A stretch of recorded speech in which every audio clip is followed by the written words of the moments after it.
Trump assumed it would be just another televised forum, until Congresswoman Jasmine Crockett rose, met his gaze, and addressed issues about Black Americans he likely never expected to hear spoken aloud. That night, the Mearson Symphony Center in downtown Dallas was lit not by its usual warm glow, but by the stark glare of live broadcast cameras. The room was full. News crews lined the edges, cables weaving among polished shoes and high heels. This was not a concert or gala. It was a public display of politics.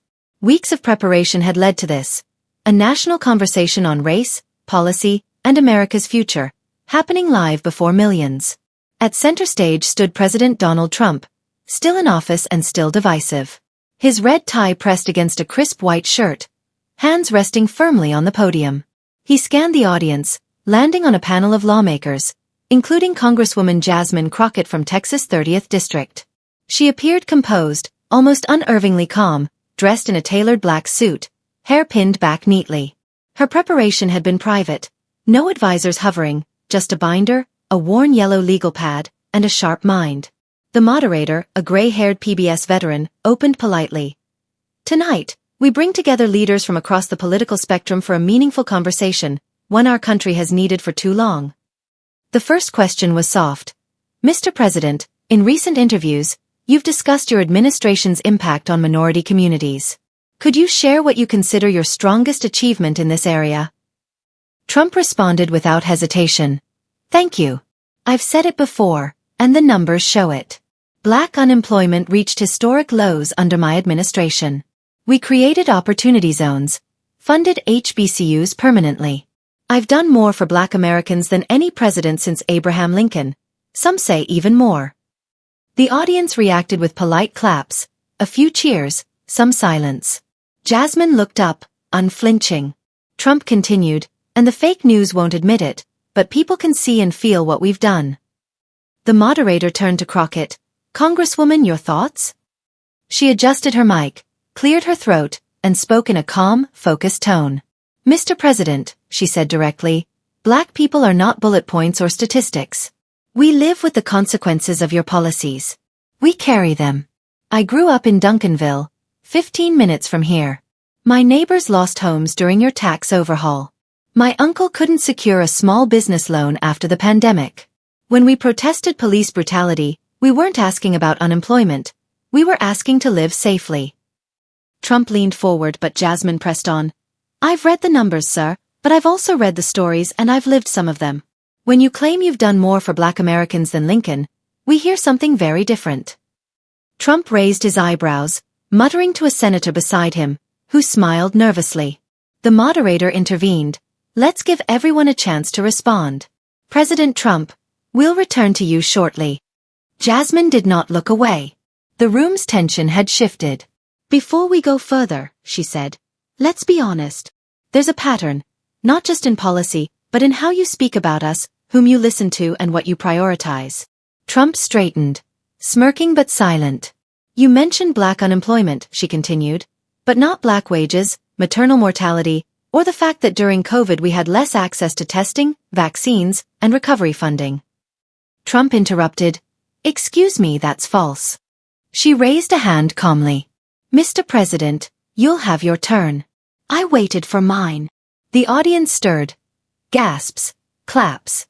The moderator looked between them uncertainly. Jasmine's tone remained steady, sharp. You talk about what you've done, she said, but not what you've said. We remember the NFL protests.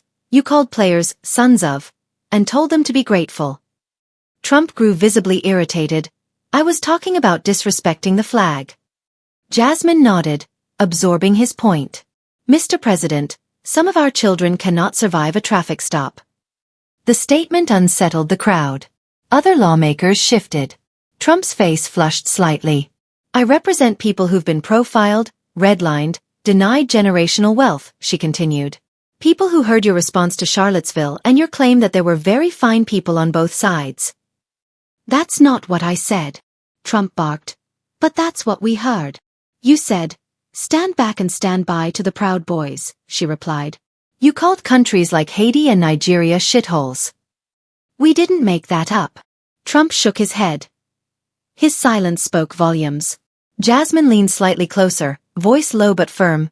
You cannot claim to respect Black Americans while repeatedly disrespecting Black lives, intellect, and history. You mocked Congresswoman Presley, told Ilhan Omar to go back, attacked Maxine Waters. Every time you resort to dog whistles, people see exactly who you are. The moderator asked, Congresswoman Crockett, are you suggesting the president's rhetoric is intentionally racist? I'm not suggesting, she said plainly. Anyone who has lived as a Black person in America doesn't need subtitles to understand. Trump exhaled sharply, lips pressed. He did not interrupt. The crowd held a new kind of silence, one that felt like a verdict. The cameras captured every expression, every shift in posture. Jasmine turned slightly to the audience, measured and deliberate. You don't have to shout slurs to be racist. Sometimes racism is indifference. Sometimes it wears a suit, shakes hands, and signs bills that make it harder for people like me to vote, breathe, and live freely. She paused, letting it sink in. And I'm not saying this to win a headline. I'm stating this because it's true, but the hardest facts hadn't even come up yet. And Jasmine came prepared with more than just words. Without hesitation, she reached under her chair and pulled out a folder. It wasn't dramatic. Every movement was precise, intentional. She opened it, flipped through a few sheets, and held one page up to the microphone. I want to be clear, she said. This isn't personal. It isn't emotional.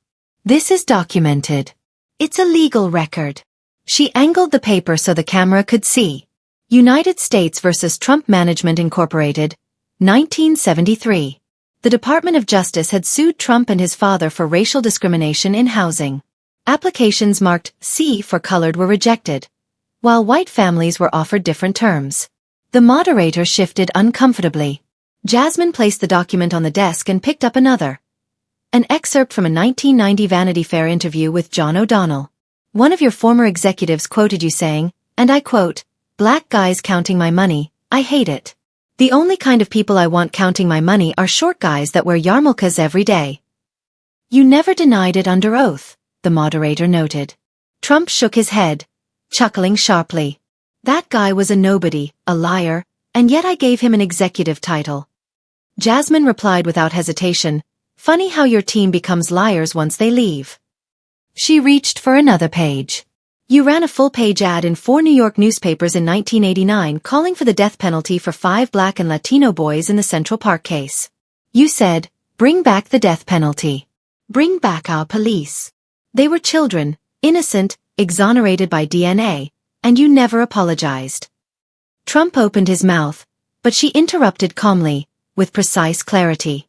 You acted as though wrongful convictions justified their suffering.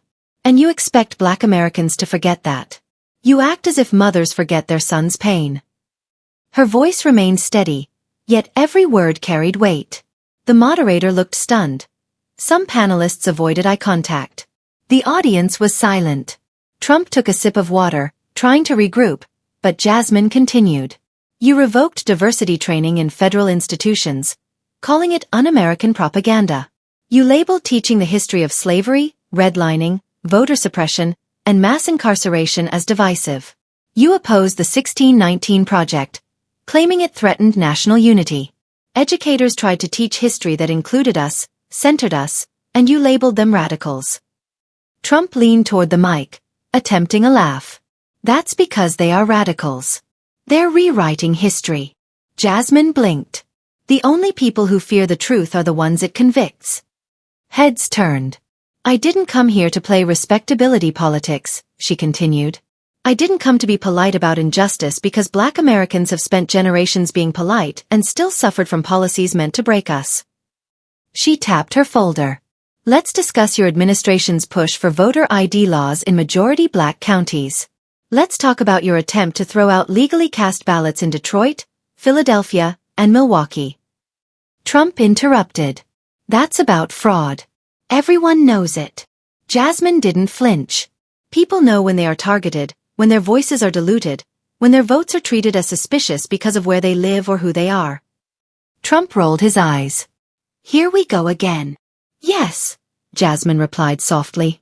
Here we go again. That's the point. It always goes again because it was never fixed. The moderator leaned forward. Congresswoman, are you saying the president's record disqualifies him from speaking on race? Jasmine turned toward the camera. Not the president, not the moderator, not the crowd. The record speaks for itself. Anyone who listens must ask, what kind of leadership are they willing to excuse? She wasn't just criticizing the past. She was building a case for accountability. Trump's posture shifted from confident to defensive. His usual smirk faded, and he leaned back, waiting for rescue that never came. Look, Jasmine, or whatever your name is. My name is Congresswoman Crockett, she replied calmly. I've earned every syllable of it. Trump waved dismissively. You've got a binder full of fake news. CNN's been spinning this for years. I've done more for Black Americans than anyone here. Someone in the front row laughed, not politely, but reflexively at something so absurd. I created opportunity zones, Trump continued. I funded Black colleges. I passed criminal justice reform. But no credit. Because people like you want to call everything racism. Crockett remained unshaken. People like me? Trump paused. No, I mean Democrats, they're all obsessed with race. She smiled, without humor. We aren't obsessed with race. We experience it every day. You think talking about racism is worse than experiencing it. That's the problem. The moderator tried to shift topics, but neither Trump nor Crockett responded. Did you ever listen to Black Americans? She asked, leaning forward. Not donors, not rallygoers, but the single mother in Fort Worth whose childcare was cut.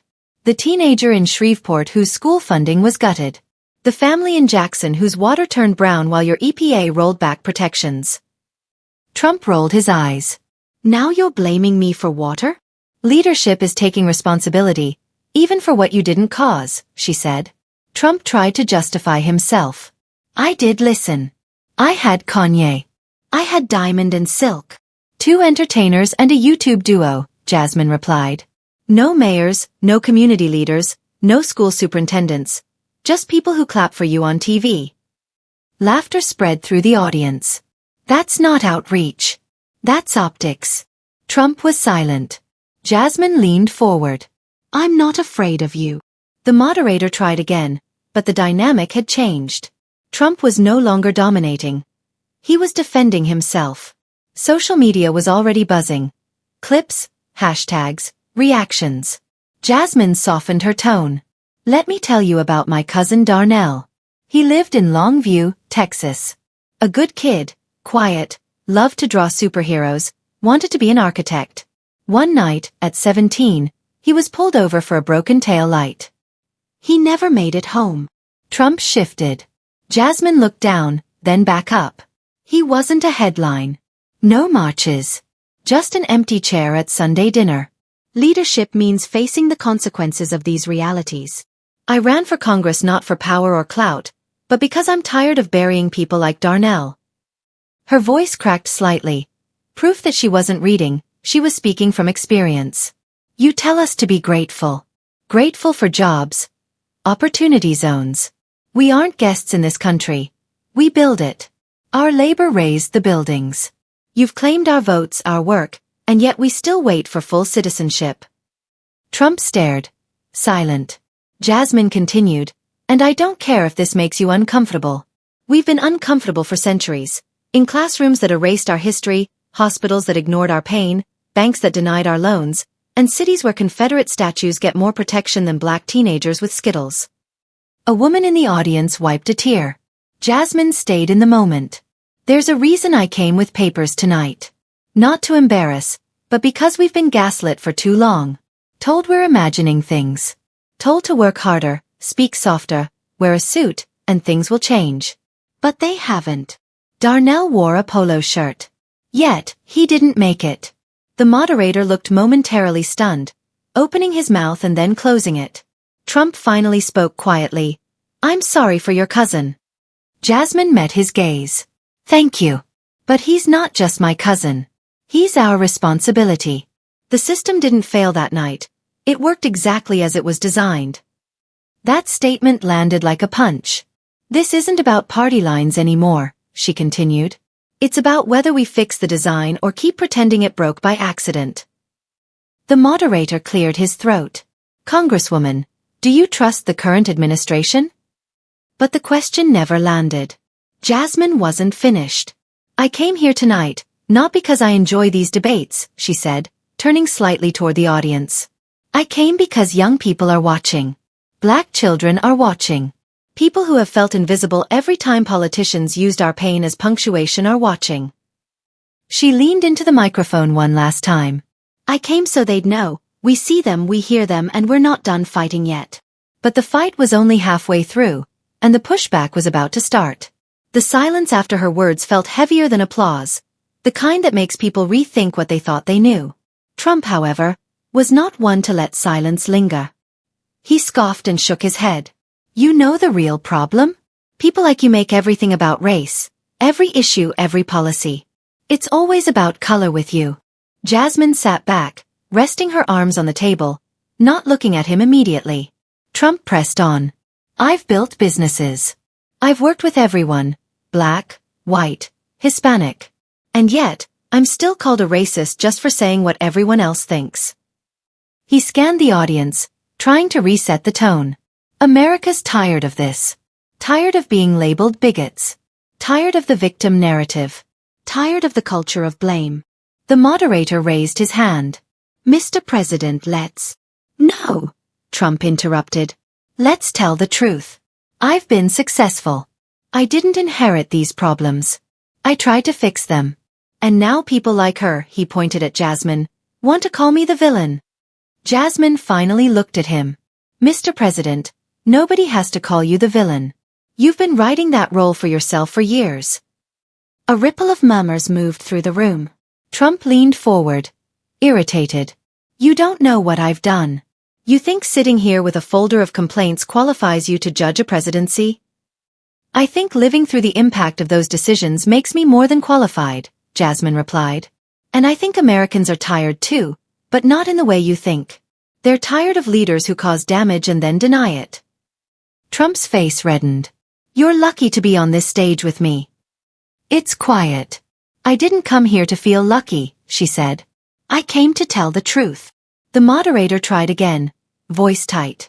Let's keep this from becoming personal. It's already personal, Jasmine said, turning to him. It's personal when your kids can't walk to school safely. It's personal when your name on a job application is more threatening than your qualifications. It's personal when your president talks about your community like a war zone while ignoring the policies that made it one. The crowd reacted, clapping, some cheering. It wasn't loud, but it was focused, real. Trump turned to a lawmaker beside him. Can you believe this? The man hesitated, then said, She's not wrong. What did you say? Trump asked. She's not wrong, the lawmaker repeated. It was subtle but cracked something. Trump sat back, stunned, the first public break from his side. The moderator tried to pivot. Perhaps we can hear from. No, let's finish this moment, Jasmine said, leaning forward. Her voice was lower now, closing the door on a hard truth. This country doesn't change because people in power suddenly become more compassionate. It changes because people stand up, speak out, refuse to let silence be the price of survival. She faced Trump. You don't have to like me. You don't even have to agree. But you will respect that I came with more than talking points. I came with history, facts, and lived experience. And if that makes you uncomfortable, good. Trump scoffed, almost laughing. Jasmine looked at the camera. Because progress isn't built on comfort. The moment was real. No more performance, no more sound bites. One person defending a legacy, another demanding truth. And outside the walls, a louder reckoning was already underway. Outside the Mearson Symphony Center, the night air was still humid. Inside, the audience leaned into every word Jasmine spoke. Some stood with arms crossed, others recorded on their phones. They weren't just listening. They were paying attention. The moderator tried to redirect to policy. Let's shift to criminal justice reform, an area where your administration received bipartisan praise for the First Step Act. Trump straightened. Finally, something I can use. That's right. I signed criminal justice reform. Not Obama. I freed more black people from prison than any president before me. The moderator turned to Jasmine. Congresswoman, your response? She nodded slightly. The First Step Act was important. No one denies that. But it wasn't a gift from you. Families, advocates, and attorneys had been pushing for this legislation long before you took office.